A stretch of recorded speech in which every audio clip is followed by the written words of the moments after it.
कि मेरे जितने भी स्टूडेंट्स हैं, चाहे वो एमएसएफ से हो या वो एमएसएफ से ना भी हो, किसी ऑपोजिट पार्टी से भी हो, तो मेरा दिल करता है कि सबको स्कॉलरशिप्स भी मिले, सबके लिए तालीम बैठ के सुनेंगे, ठीक है?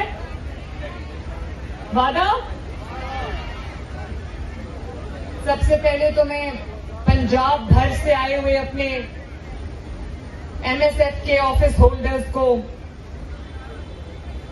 लड़कियों को, लड़कों को, खवातीन को, हजरात को, अपने बेटों को, बेटियों को, सबको मुस्लिम लीग नून हेडक्वार्टर्स जो आपका घर है, लेकिन जितनी खुशी मुझे आज हो रही है शायद ही पहले कभी हो रही हो।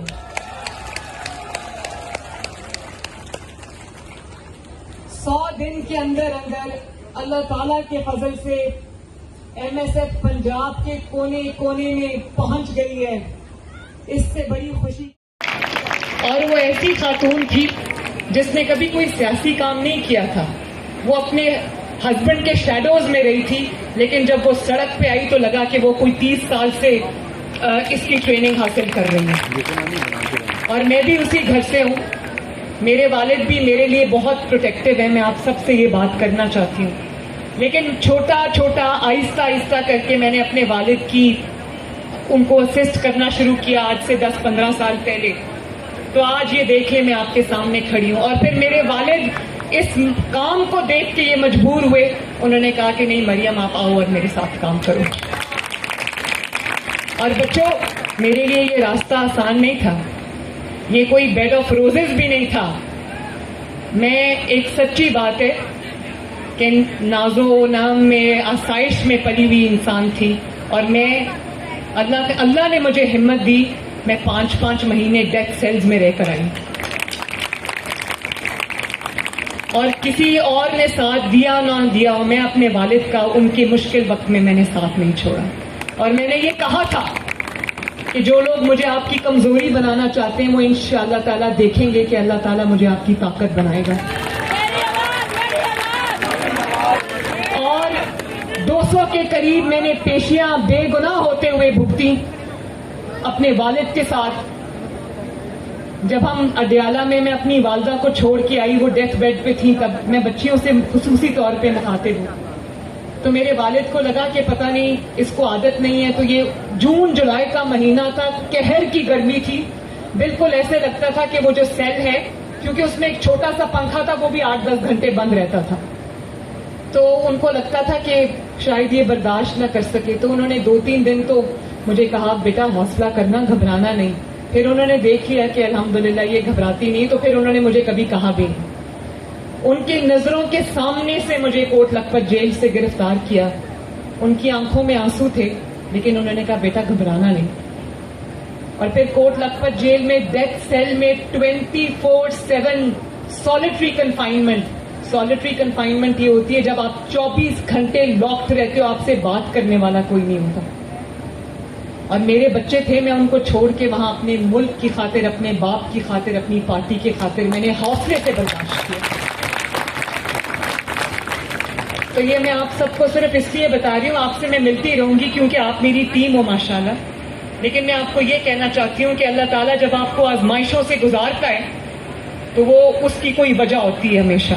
किसी दिन मैं रोई नहीं, किसी दिन मैं घबराई नहीं।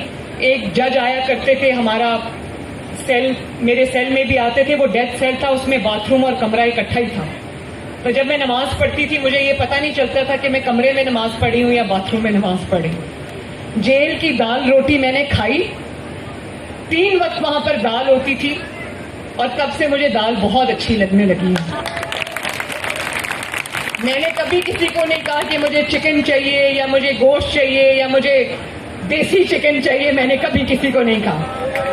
और वो मेरे पास आए कि भाई आप टैक्स पेयर हो तो आपको बी क्लास मिल सकती है, तो आप लिख के दे दें, आपको बी क्लास मिल जाएगी। तो मैंने कहा कि मैं क्यों लिख के दूं, अगर बी क्लास आपके जेल के असूलों के तहत मिलती है तो आप खुद दें। उन्होंने कहा नहीं आपकी दरखास्त जाएगी, साइन होगा। मैंने कहा मुझे बी क्लास नहीं चाहिए, मैं इस गर्मी में रह लूंगी, लेकिन मैं आपको दरखास्त नहीं दूंगी।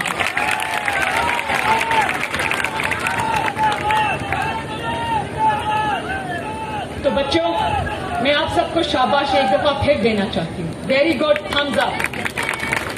اور میں اپنے بچوں سے یہ بھی کہنا چاہتی ہوں اور آپ سب سے کہ مسلم لیگ نون پاکستان بنانے والی جماعت ہے، جس نے پاکستان کی بنیاد رکھی، جس نے پاکستان بنایا۔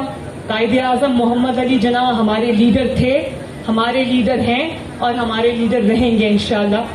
لیکن آپ پاکستان بنانے والی جماعت کے وارث ہیں۔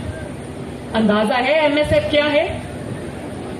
ایم ایس ایف باقی جماعتوں کی طرح نہیں ہے کہ گھیراؤ، جلاؤ، حملہ کر دو، گالی نکالو، چور ڈاکو کی آوازیں لگاؤ۔ یہ ایم ایس ایف وہ ایم ایس ایف نہیں ہے۔ میں یہ چاہتی ہوں کہ میری یہ ایم ایس ایف جو ہے اتنی اتحاد اور تنظیم سے آگے بڑھے، اور آپ لوگ جو ہے یہ جو آج میرے سامنے بیٹھے ہوئے، ایم ایس ایف ایک نرسری کا نام ہے۔ آج ایم ایس ایف میں جو آج سے 20-25 سال پہلے ایم ایس ایف کے لیڈرز تھے مسلم لیگ نون میں، آج وہ فیڈرل منسٹرز رہ کر آئے ہیں ماشاءاللہ۔ تو یہ میں آپ کو بتاؤں کہ میں اپنے فیڈرل منسٹرز، اپنے M N As, M P As, خواتین اور حضرات ان چہروں میں دیکھتی ہوں انشاءاللہ۔ اور میں یہ بھی چاہتی ہوں کہ آپ کو یہ پتا چلے کہ آپ کی سلیکشن 100% میرٹ پہ ہوئی ہے۔ میں نے کسی ایم این اے کی بات نہیں سنی، میرے لیے بہت محترم ہے۔ میں نے کسی ایم پی اے کی بات نہیں سنی، میں نے ہر جگہ خود انٹرویو کیا ہے تاکہ مجھے کوئی سفارشی نظر نہ آئے۔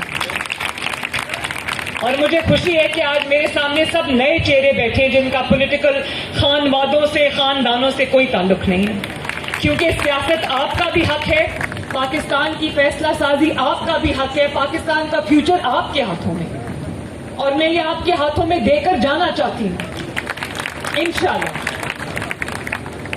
ابھی رانا نے بالکل ٹھیک یہ بات کہی کہ میں نے خود ڈسٹرکٹ کے پریزیڈنٹس کے اور جنرل سیکرٹریز کے انٹرویو 5 گھنٹے نان سٹاپ میں نے اسی آفس میں انٹرویوز کیے۔ ایک بچے کا انٹرویو میں نے خود کیا، اس کے نوٹس میں نے خود لیے، اور 100% میرٹ پہ آپ کی اپوائنٹمنٹ ہوئی ہے ماشاءاللہ۔ تو میں سمجھتی ہوں کہ جماعت کے لیے یہ ایک بہت بہت آج خوشی کا دن ہے کہ جماعت میں ایک ایسے سیڈز ہم نے پلانٹ کر دیے ہیں جو جلدی جلدی پھلدار درخت بن جائیں گے انشاءاللہ تعالی۔ اور ایم این ایس نے رات کو جب میرے والد نے رات کو جب لسٹ مجھے رانا نے فارورڈ کی، اور 37 ڈسٹرکٹس کی لسٹ تھی، ہر ڈسٹرکٹ میں ہماری کیبنٹ بن گئی ہے ماشاءاللہ۔ تو میاں صاحب نے مجھے واپس واٹس ایپ کیا، انہوں نے کہا بیٹا یہ اتنی بڑا کام ہوا کیسے؟ ابھی سبسکرائب کریں تاکہ کوئی خبر رہ نہ جائے۔